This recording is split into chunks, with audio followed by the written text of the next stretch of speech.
Hello, hello, hello, Hamvention. How are y'all doing today? Good?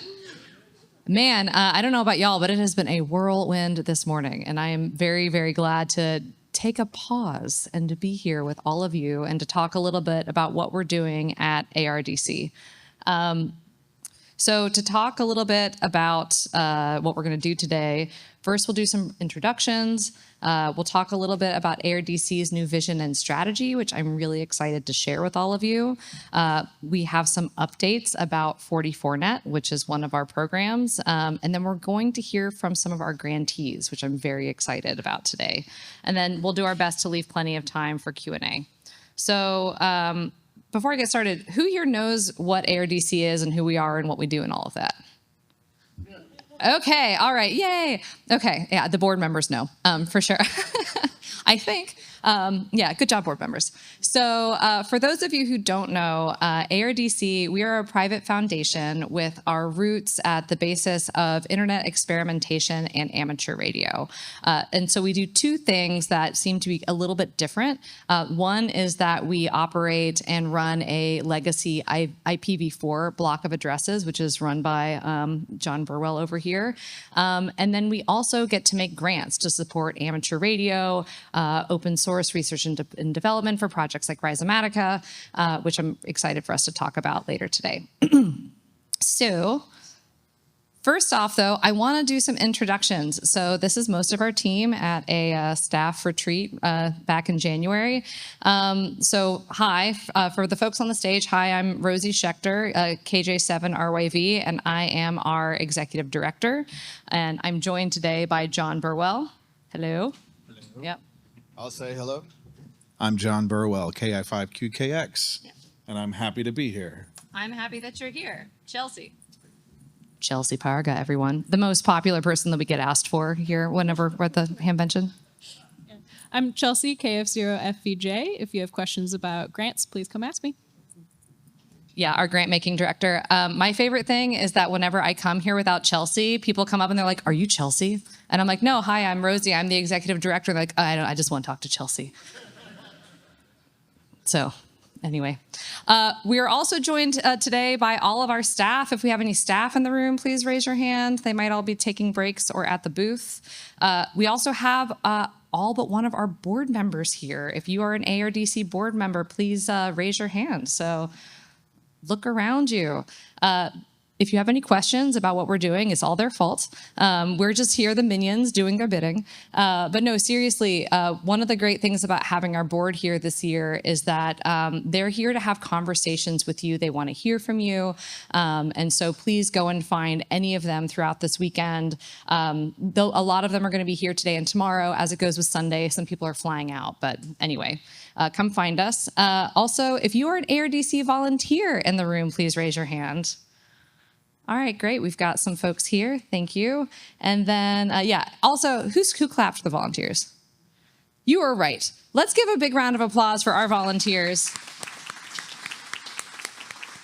We are so lucky to work with passionate, dedicated people all of the time. We could not do the work we do at ARDC without our volunteers, so thank you all very much.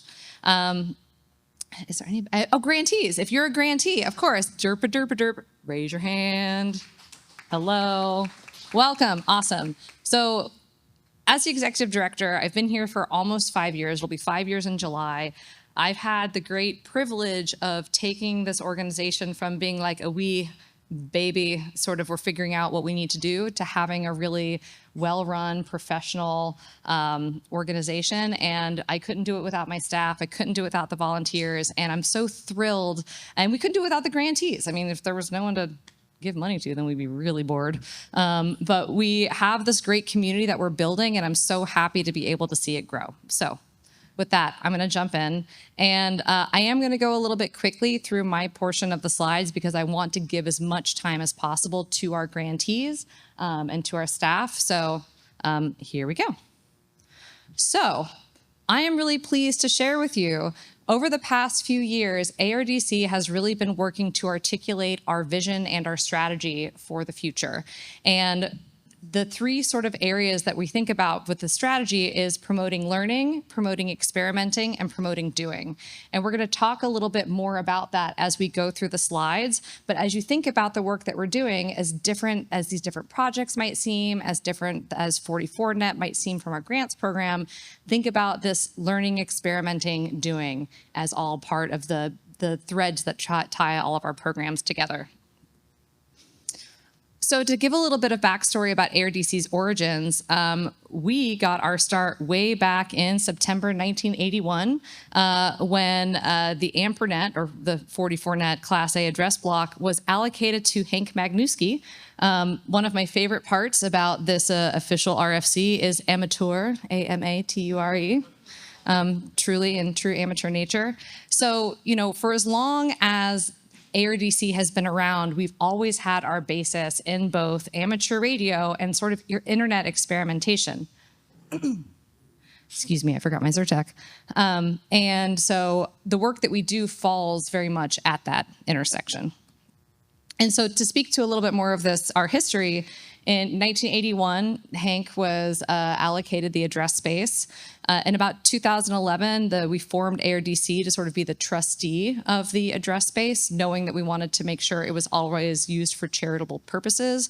It made sense to have this valuable asset, something that was run by a nonprofit.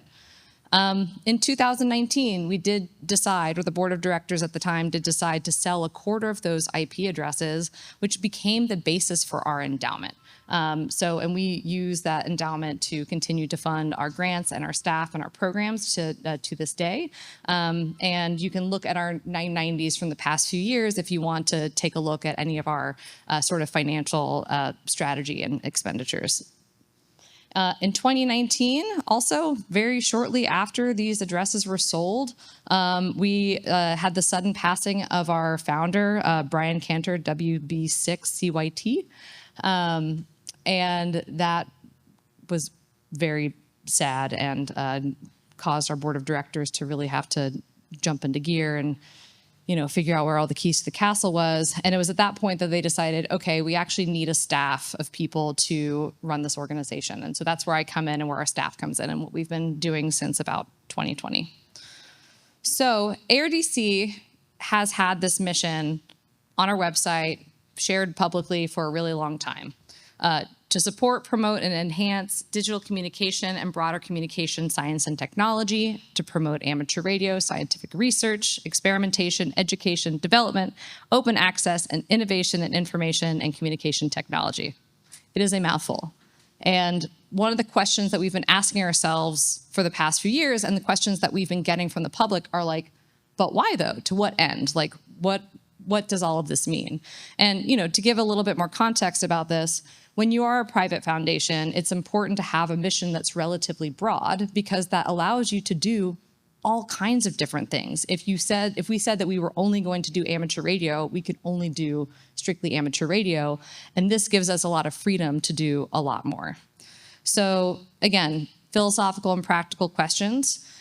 What do we mean by digital communications? Digital communications is really broad. It includes your cell phone. It includes a digital calendar.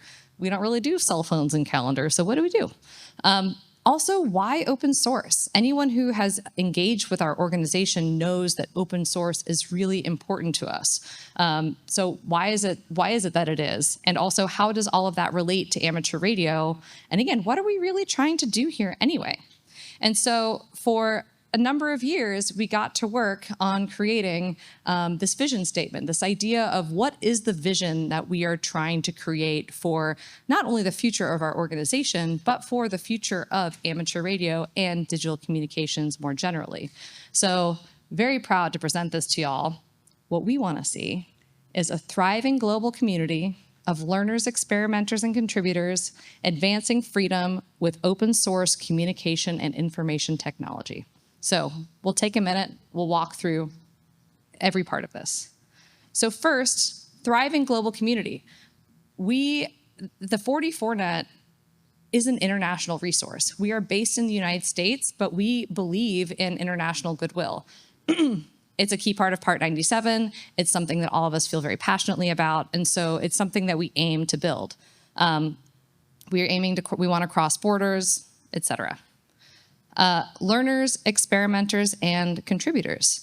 We believe that everybody has the right to learn, experiment, and contribute to collaboratively and peacefully building the technologies and communities that they wish to see in the world. And, as you can imagine, when it comes to a statement like this, we really thought about these words really hard. Learners, we believe that anybody of any age is a learner. Anybody has the opportunity to get their hands dirty with something, learn a new skill. Those are the kinds of people that we want to support. We also want to support people who are doing sort of experimental work. Maybe you don't know the outcome of some, experiment that you're going to do. We want to be able to work with experimenters because that's where we get these really great ideas from. And then contributors or doers, these are people who actually take all of this and then bring it back into practice every single day, right? And so that's why we chose learners, experimenters, and contributors as the people that we really want to support. And of course, that can be anybody, right? So, advancing freedom. We believe in this wholeheartedly. Also, freedom means a lot of different things to a lot of different people. For us, what we mean really is the freedom to tinker and build with little or no gatekeeping, which open source allows. And we'll talk about that in a second. We also really believe in the freedom to be able to communicate and share information, primarily in service of assisting others, but also in general. It's important that we're able to share information. And last but certainly not least, we really believe in the power of free software to enable the kind of learning, experimenting, and doing by all people everywhere. And in fact, part of why open source is so important to me is way back when I was in grad school, I really wanted to learn about maps. I really wanted to learn how to build maps. I thought they were really cool. And of course, the first thing I thought was I'm going to go to Google Maps. I'm going to, see what I can do with Google Maps. Turns out the answer is not a lot. You can put some dots on a map, you can maybe change one color, and then that's it. And it was from there that I discovered the whole world of open source mapping, OpenStreetMap, TileMill, all kinds of tools that would allow you to actually tinker and learn about making maps. And that's what made it possible for me to figure this out and to learn how to code a little bit, which I'm terrible at. That's fine. That's why we have John and others. So anyway, open source, very important. So yeah. Again, to that point, by eliminating gatekeeper technology, we enable people to learn, experiment, and deploy with freely available knowledge, tools, and platforms, right? And so as a result, as a philanthropic organization, we really also focus on areas that are less likely to be funded. We also are primarily restricted to work with 501c3 nonprofits or other 501c3s that would be funding other projects as well. Okay. So let's talk a little bit about these new strategies.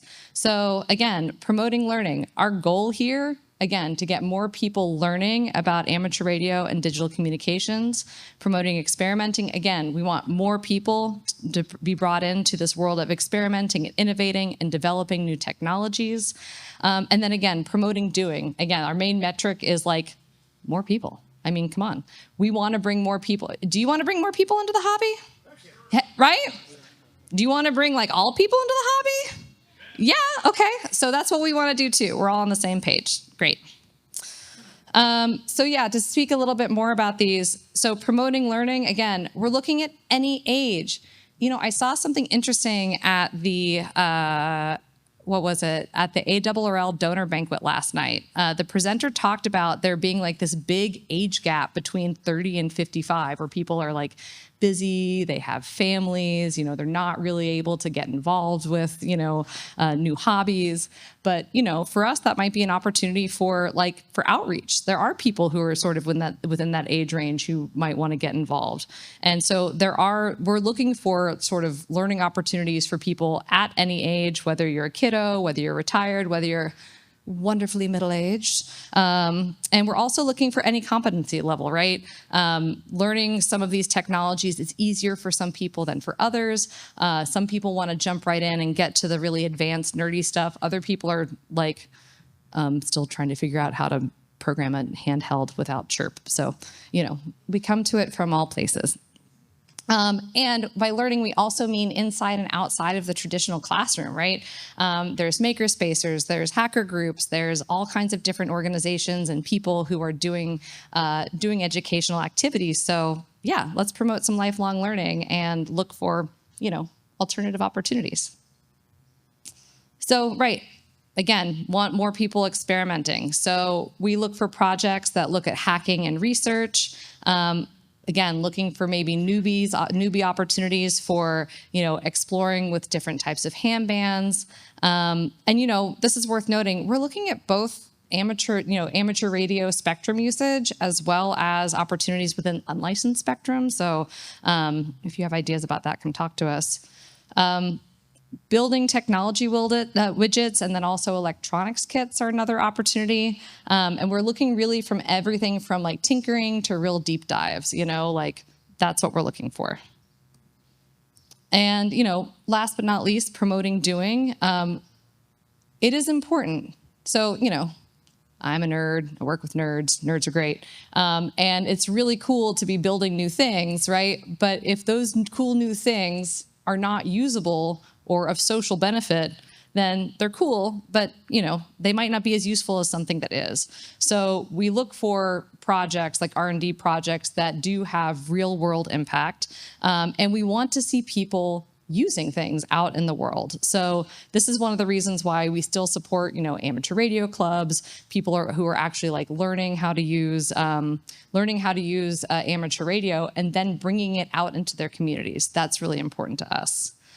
As part of that, by actually using these tools and using them out in the world, then that helps with a really great feedback loop, right? That's also where opportunities for innovation occur. I'm not going to go on my own rant about user research and ham radio, but I think that there's a lot of opportunities to make some of these things easier to use, which will, again, get more people doing with the hobby. Also, spectrum, like we were saying, we've got to use it or lose it. I mean, this is something that we all know.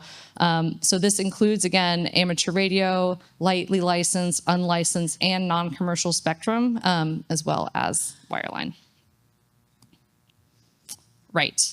So some of the things that we do relate to amateur radio. Some of the things that we do are at the intersection of amateur radio and digital communications.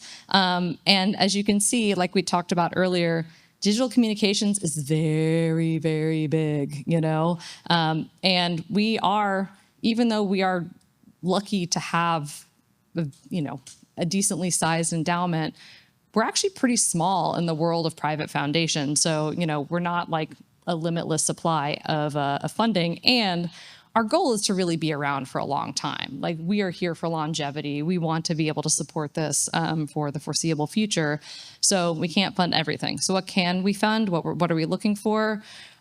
We are looking for like ham plus hacker stuff. I know that this is an area of interest for some friends of ours in the audience.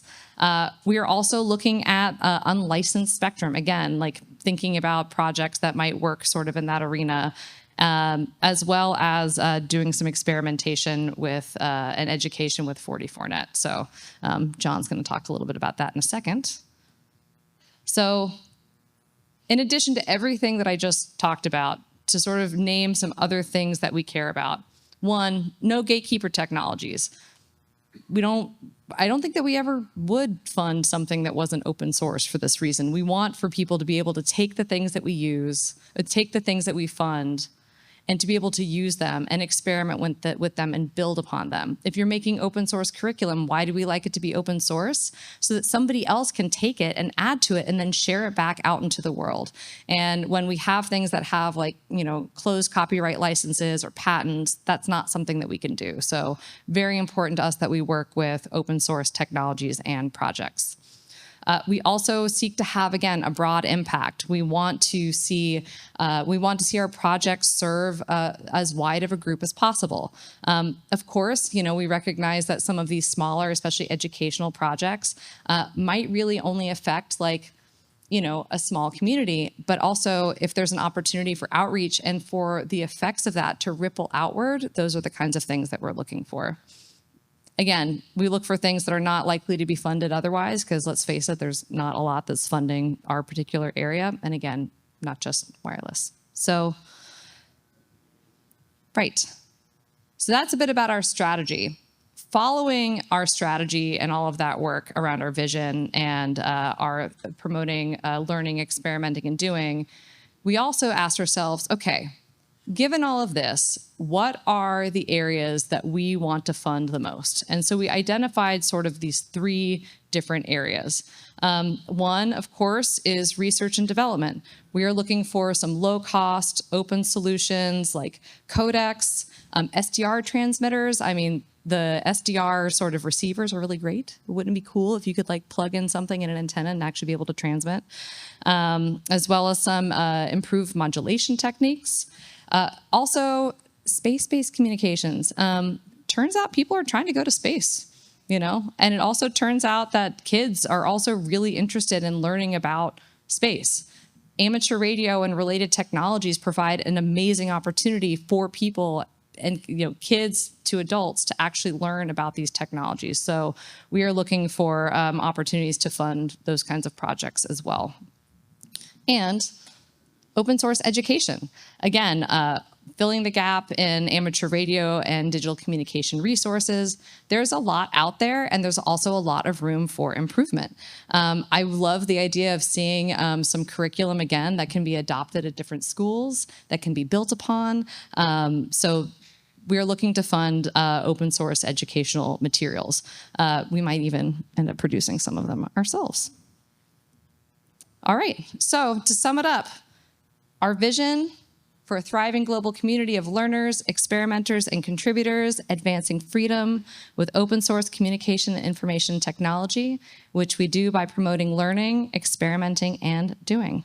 So with that, enough about me. I want to talk a little bit about the programs that we're doing, and then we can pass it over to our grantees. So thank you very much.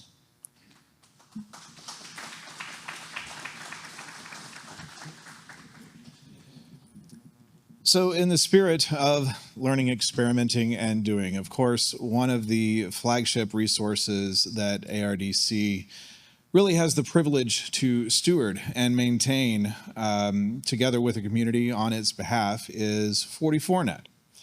For those who are maybe not as familiar as you might like, 44net is a block of IP addresses that is assigned to the ham radio community in general.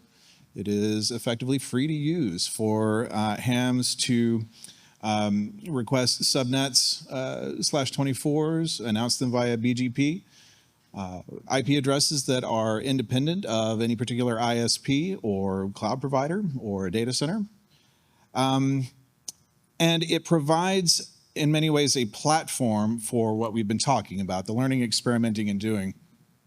In fact, getting on 44net is what prompted me finally to get a license so that I could join this community and participate in 44net, because I wanted to learn more about networking and technology myself.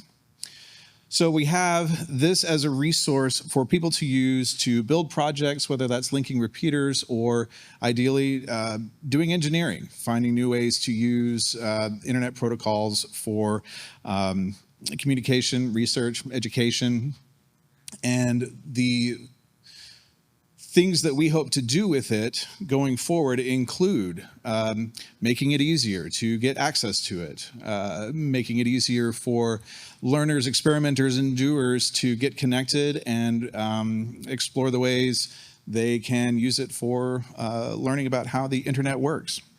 It's also a platform, a playground in many ways, for the kinds of things that we all like to do. It's very analogous to amateur spectrum in that there is this part of this internet that is reserved for exploration.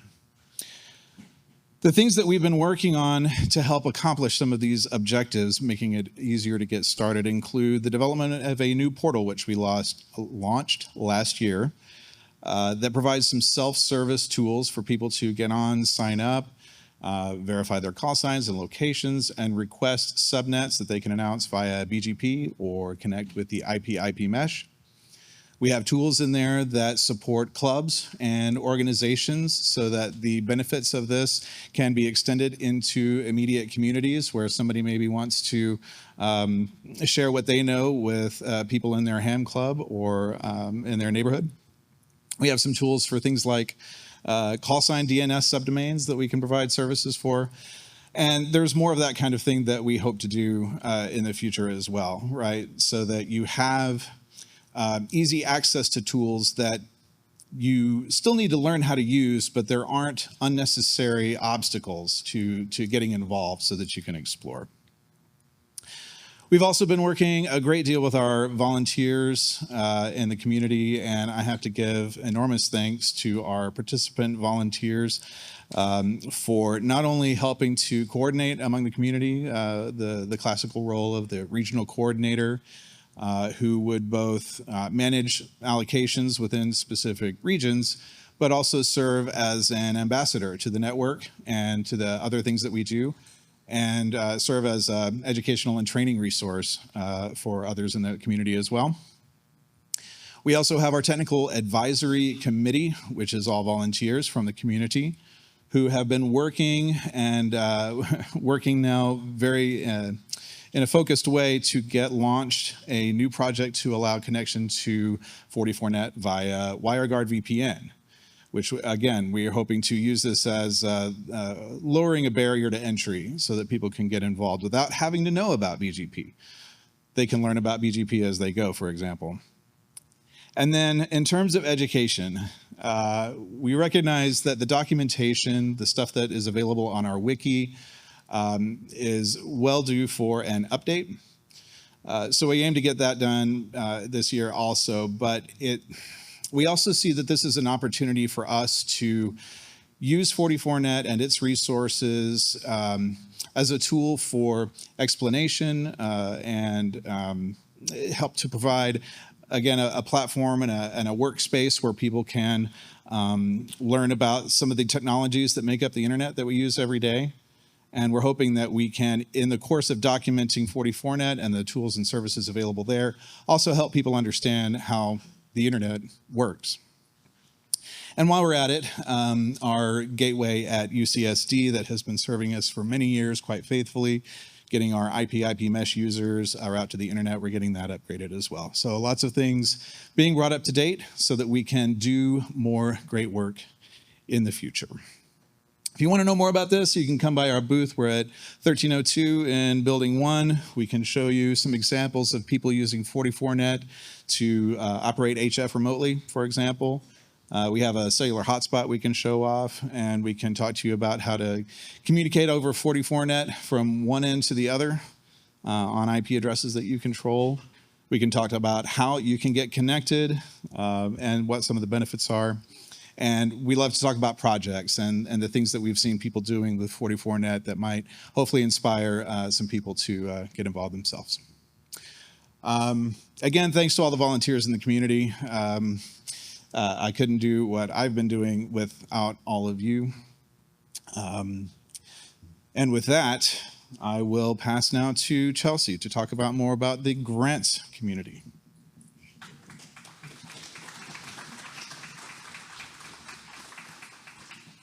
Yeah, I'm really just here to kind of kick off hearing from our grantees. And really what I hope you all will take away from this is both examples of the kinds of things that we're funding, the kinds of projects you could consider launching in your own communities. But also, if you're not quite ready to do that, they themselves have some volunteering opportunities that you might be able to get involved with. So let's see. Let's go ahead and invite up our folks from Case Amateur Radio Club.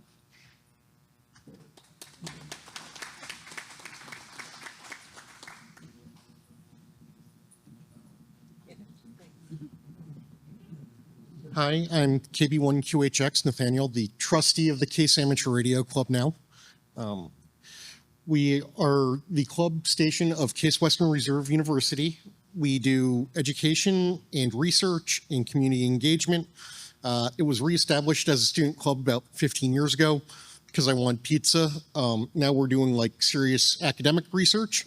So be careful what you wish for, I guess. But right now, We have gotten ARDC funding for a few different things, one of which is support for senior projects in mostly electrical engineering. We did have to tell our faculty advisor he can't take half the class as advisees, not recommended. We have a number of graduate students who are also building out of what they did as senior project and other projects as well, based off of ARDC, to try and build on that, including research with the recent eclipse that went over Cleveland. We had a senior project that turned into a master's project that now is a whole bunch of open source space data. That we have also done curricular integration with the School of Engineering, Electrical Engineering. We brought up some of the civil engineering students to look at our towers because they were more interesting than the textbook seemed to indicate it should be before we got them into replacement mode. So show civil engineers, this is what you could end up with. We also did a writing class. So if you have questions about amateur radio at collegiate level, a number of us are going to be at ARL Collegiate booth. A number of us are at HamSci booth because we've been involved with HamSci as well. We also have a flea market stall where we have discovered that every year there's more stuff that is in the back closet that can be removed. But it's been great to get money from ARDC to help with the senior projects to get students experimenting, open up the door to, hey, you want to try that thing with NASA? Sure, we'll work on that. And that's one that I'm hoping will actually come to fruition this year, is a digital communication project with our local NASA site, because it turns out it could work. So, yeah. Yep. Yeah, and if you all have any questions about any of these projects, we should have some time at the end for them to help you out. And HamSci is also a grantee of ours, so please go speak with them. All right, free DV.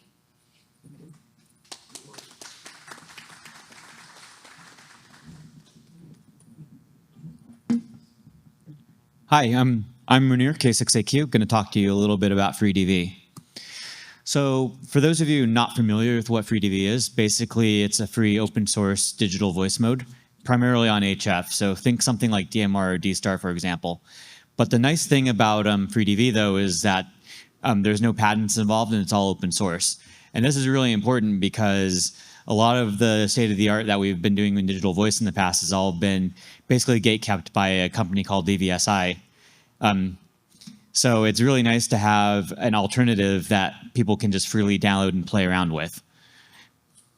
Oh, and also additionally, since FreeDV is designed for HF, it does better on HF versus some of the other modes that have been tried on HF before, which do work, but maybe not as well as they possibly could. And what FreeDV also provides is a way to get up and running pretty easily. Like if you're already doing digital on HF, you set it up pretty much similar sort of way.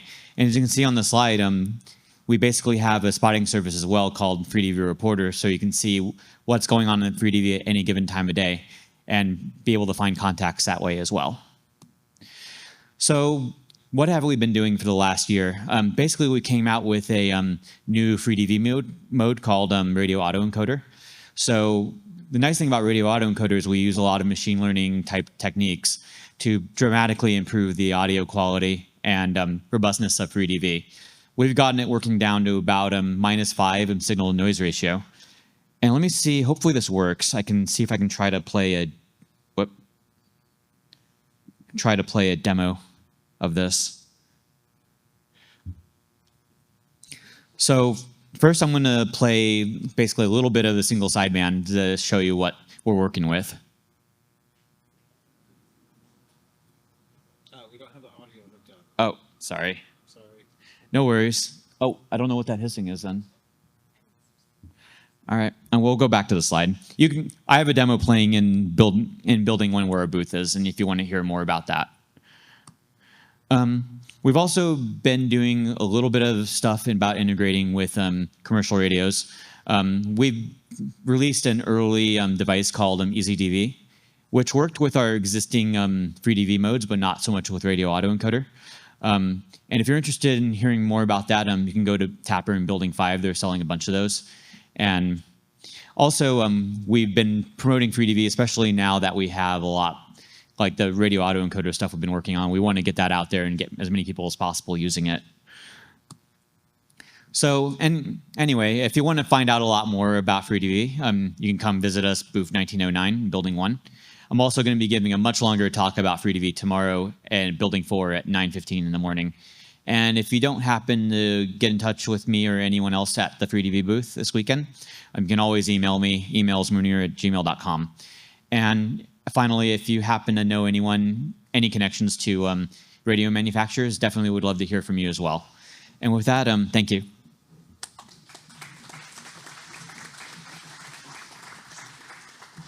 Yeah, great teaser. If you want to see that demo, you have to go track them down. MMDVM. Cursor keys? Yeah, just oh, not that cursor key. What that one? Oh, MMDVM. It's multi-mode digital voice modem. It's a project that Jonathan Naylor, G4KLX, K4KLX came up with back in 2015. I came on board with him afterwards, and we were able to start with D-Star, added DMR, Fusion, P25, NXDN, then POXAG, M17, and we are still continuing to add more modes. Basically, it gives you the opportunity to create a hotspot that you can use your existing digital radio, then connect over the internet, and it's effectively a software-defined transceiver in each unit. I'll try to skip some of this a little bit. Ongoing work, something, and I'm trying to talk a little bit about what we've been spending our money on. Jonathan has been working very hard on cross mode, the ability to do all mode to all mode. I've been doing the hardware and some of the firmware. He's been doing most of the rest of the software. We've got a prototype in the booth that we can show of the hardware that we're going to do the cross mode.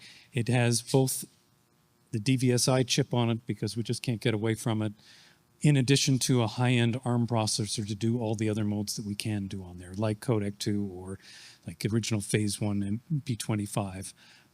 We're also showing off Jonathan's new software on my hardware of the new TNC, which is a what we're calling a 38.4 KISS TNC that's based on the modulation work that he did for DMR, and so we're using current FEC and current modulation to get higher speeds. Ongoing work, continue with the cross mode maybe this year, and we want to talk about getting the AMB server to allow you to have centralized transcoding and cross-moding to allow people to get in on one mode and out on another. God, I keep doing wrong. Other things we're working on.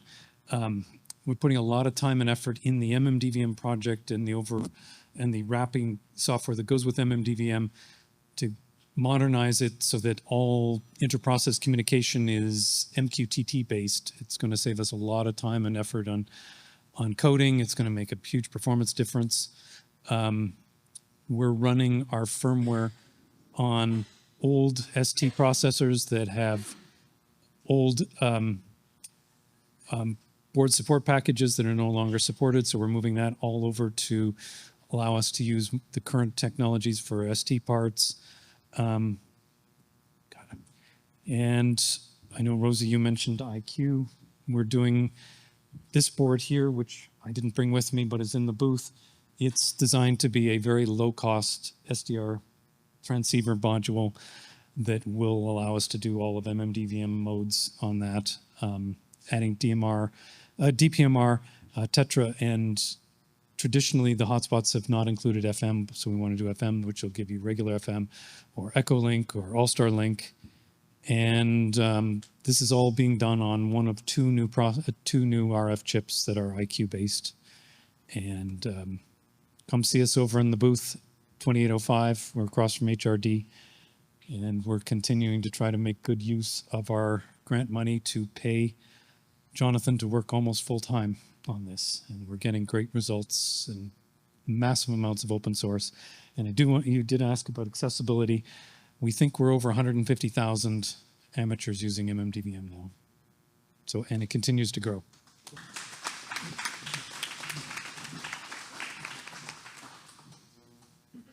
Yeah, last but certainly not least, we have Rhizomatica. Who, by the way, have come here from Mexico and Portugal. So thank you for coming all this way. Hello, good afternoon. My name is Peter Bloom. I'm the general coordinator of Rhizomatica. I'm not a ham, so I apologize for that, but it is fixable, I hear. Could be. This could be the day. So I'm going to present a bit about who we are. So I guess if you have the amateur radio side and the digital communication side, we're a nice fusion of those two, but I would say more on the digital communication side and more on the doing and as well as experimenting and building side as well. So we're a U.S. nonprofit. We've been around for some years. Essentially, we work around the world with communities who live maybe very far away from a city or electricity or communications infrastructure, and who want to change that and want to do something about that from a community level. We've had many different projects over the years. One of our largest projects was actually working on cellular technology and making that available and able for people in communities to actually build their own cellular networks. We have our biggest project of that is actually in Mexico. It's been going since about 2012.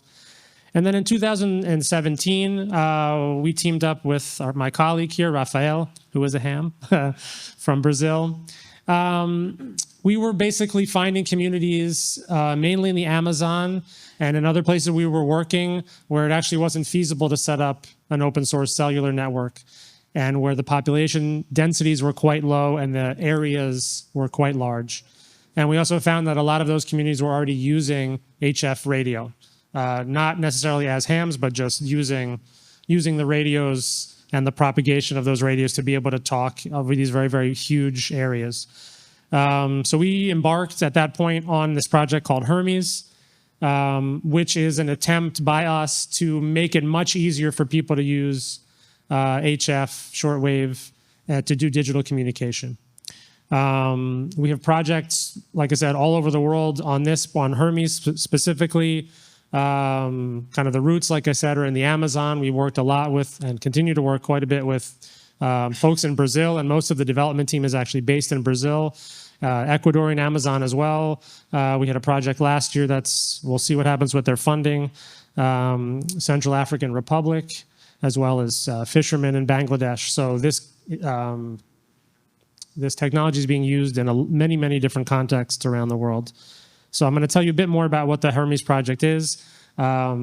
We got very lucky in that ARDC were able to expand the footprint of their booth, and we're now at their booth right across the way from their booth. So if you want to come visit and see a demo of Hermes, we'll be there demoing that. But basically, Hermes is a full-stack digital HF system that supports voice and data communication.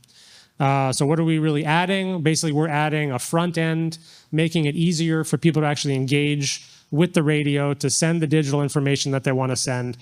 This could be photos, GPS coordinates, emails, texts, chats, really trying to create an experience for people that are outside of other communication options to be able to essentially use the internet or parts of the internet or digital communication to be in touch. Whether that's just contacting loved ones who are in the city or whether it's more like mission critical things. So I was just telling you a bit about, we have this project in Bangladesh with fishermen. This is boats that go out 200 kilometers off the coast and have no other communication option. These boats were basically being attacked by pirates or encountering storms. So they can now, thanks to our project, send an SOS with a GPS point, and we can then route that to an SMS that someone back at the port facility can use. They can also radio for help because we also installed a radio in the port. So these are kind of some of the things that are going on and some of the uses for this. So We are a grantee of ARDC, and we are also firm believers and advocates for free software and open source software. All of our work always has been completely open source, and that's no different with the Hermes project. So it's free to download, it's free to use. We have a pretty restrictive license on it just to ensure that it stays that way. And then one of the big projects that we have inside of Hermes is Mercury. So Mercury is a software modem. What we're aiming for, and for which ARDC has been helping us over the last 3-4 years, is to essentially create a DARA drop-in replacement that's open source. And we're quite close. This is the last few months of development we're going to be doing on that, and then releasing the finalized version. Raphael is here. He's more than capable, since he's the lead developer, of sharing everything that we're doing with the soft modem. So you can also check out the QR code will take you to this URL, hermes.radio. And then from there, you can click on a bunch of different options of things to look at with the Hermes project. So like I said, we did originally have a stall out in the flea market, but we're now inside under the roof, and you can come visit us next to ARDC. We're always looking for folks to contribute, to volunteer, to give us ideas. You can join our mailing list. This QR code that's here will take you to the landing page for the mailing list if you want to be kept up to date on the work that we're doing, or you can email myself or Raphael at these email addresses here. And just before I close, I'd like to thank ARDC really for existing. Like as you can tell, we do these projects around the world, and we are able to get funding to do implementations much of the time, but actually doing the development is very, very difficult. As a nonprofit organization, as an organization developing technology for some of the poorest and most marginalized people, it's very difficult in the funding world to find people that are willing to pay for that and are willing to support that long term. And we always kind of say that sort of ARDC was sent from heaven or the ionosphere or something like that. But basically, something that we didn't expect to exist, and we were really struggling to move this project forward. Like I said, started in 2017, and we got a fairly large prize from the Mozilla Foundation to work on it. But after that, it was sort of like, oh, you guys want to do R&D? No. Go implement. Go put it in the jungle. Go put it here. Go put it there. That's what funders were interested in. And then we found ARDC, and it's been a major, major contribution to our ability to continue developing this technology. So thank you so much.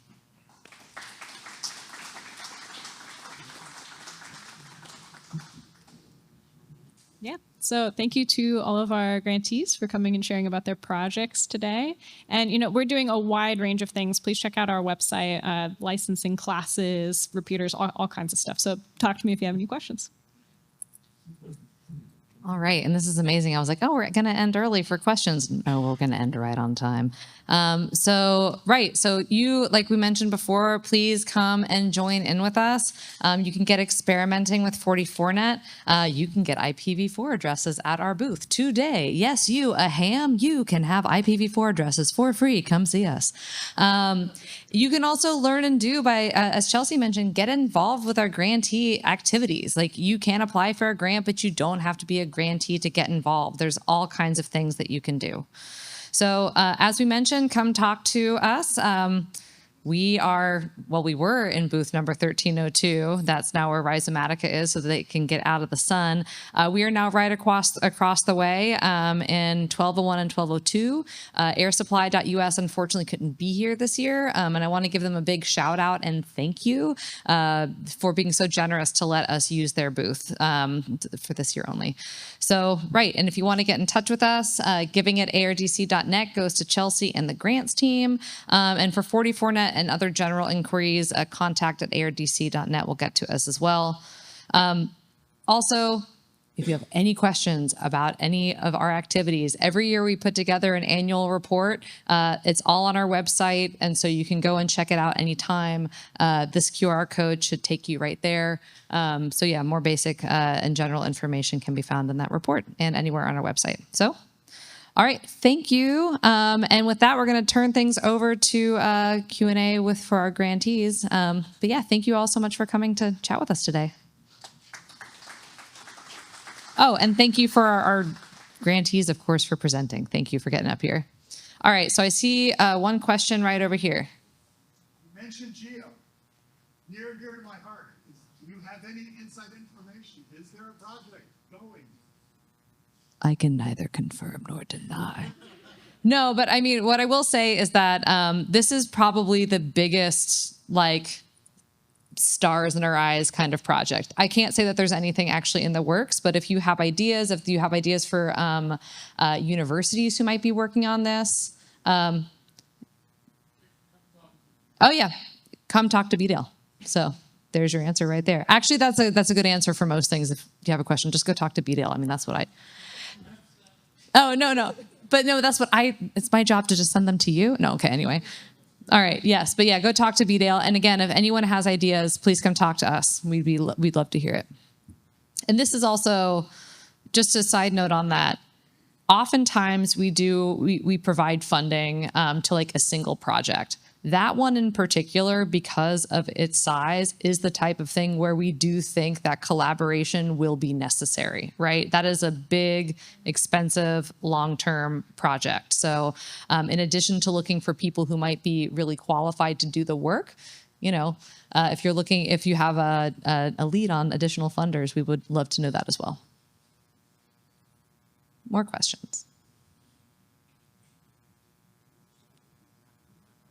Do we answer everything? Beadle. I just wanted to add a couple of thoughts. When Rosy identified these sort of new high-value grants and targets where we would love to have quality proposals we could consider and provide some funding for, they're not replacements for the kinds of things we've already been making in grants on. They are sort of, when we looked at the set of grant requests that have come in since we started the grants program in 2020, and we sort of looked at what kind of things have we actually been able to do good in the world with and what is really good return on investment. We identified these areas of some specific technology developments from an R&D perspective, open source educational curriculum, and the idea of doing more advanced stuff in space, hopefully getting back to higher orbits, as big aspirational opportunities where we as an organization and the board of directors in particular could get really excited if the right kind of proposal showed up. We have had one or two interesting proposals reach us trying to move in the direction of high orbit satellite stuff that frankly, for one reason or another, just didn't make the grade. And so this is not an easy prep, but hold on. With everything from a spectrum occupancy standpoint to lowering the barriers of entry for more people to play with a wide area of communications opportunities, there's so many reasons to care about that. We just need the right community of collaborators to come together and bring a proposal to us that's kind of fiscally responsible and would actually have some incredible chance of getting performance. And as I say, that's hard. As Rosy says, it's probably going to require more than one person, more than one group to come together to bring us a credible proposal and do what it does. Are you going to continue the model we only find not-for-profits, or are you just a company that will do it all? We have lots of choices and options. We also have equal boundaries around what we can and cannot do as a 501c3 private foundation.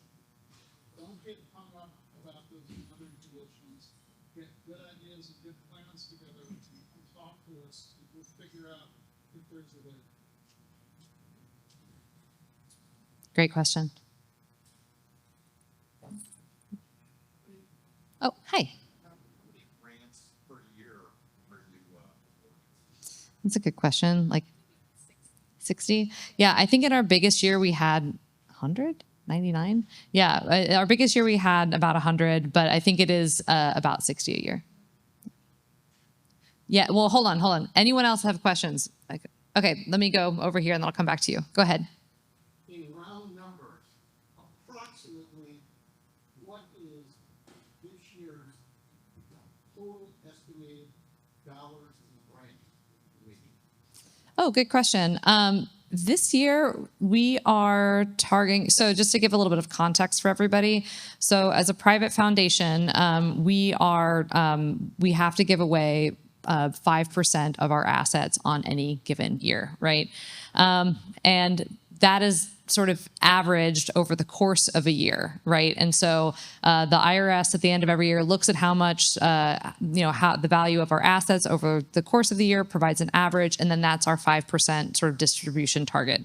As you can imagine, that target moves a lot throughout the course of any given year. I mean, we've already seen stock market volatility this year. Who knows what the future is in store? So every year, kind of at the beginning, we have to do this like into what we think might happen and then sort of make a choice from there. We also look back at prior years where we might have, or the distributions we've made in prior years to see sort of where we are in terms of either an excess or like an under distribution, basically. Going into 2025, we came in with about a 5 million over distribution. And so we have decided that in service of making sure that we can maintain our assets for the long term, we are now sort of drawing down on purpose that sort of excess distribution. So with all of that context and all of the unknowns and everything that comes with it, this year we're targeting about $4 million as our granting budget, but we expect to see that go up or down depending on, depending on what comes in. It's also worth noting, our board, as B-Dale pointed out, is always looking for really excellent quality proposals. I share this number with you not to say that that's like the number that we're going to hit. If something really excellent comes in, then we might decide to do more, but it really, there's just a lot of factors that go into that. Hold on. Anyone else have questions, or I'll bring it back to Steve. Steve. Just morbid curiosity, how hard is the GAC working? How many proposals are coming in? Oh, I'm going to let Chelsea talk about that. I'm concerned they're doing God's work. Yeah, great question. So we had about 190 proposals come in last year, and we're looking at, roughly doing that again this year. Yeah, maybe a little bit more. Yeah.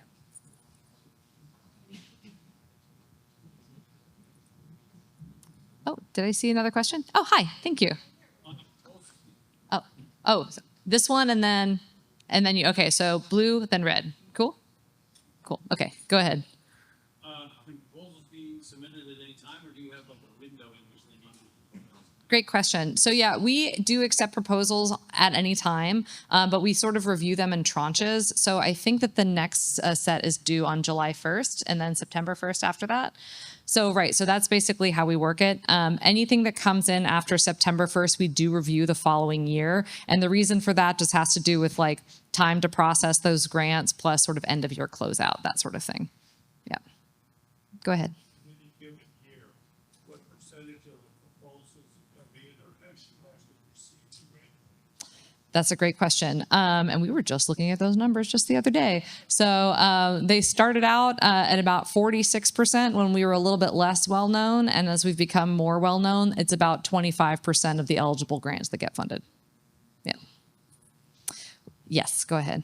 So with the grants, is this something where they have to perform and get certain metrics to get additional funds, or are they given the money in one sum?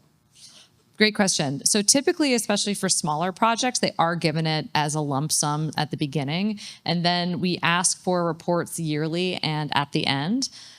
For larger projects, we might actually do it in installments based on reporting, but typically it's just just one sum at the very beginning. I will say we have a really amazing grants evaluation team, a bunch of volunteers that Chelsea runs, and Dan Romanchik right there is on the grants evaluation team. Any other GET members here? Yeah. Hi, there you are. Hello. So these folks go through and they look very carefully at your grants and then give their judgment. No, I'm just kidding. But, we do look for like whether or not the grants were, successful, that kind of thing. And then if a group does decide to come back and apply for additional funding, we do look at those reports. So, so there is sort of a reevaluation going into maybe an additional grant.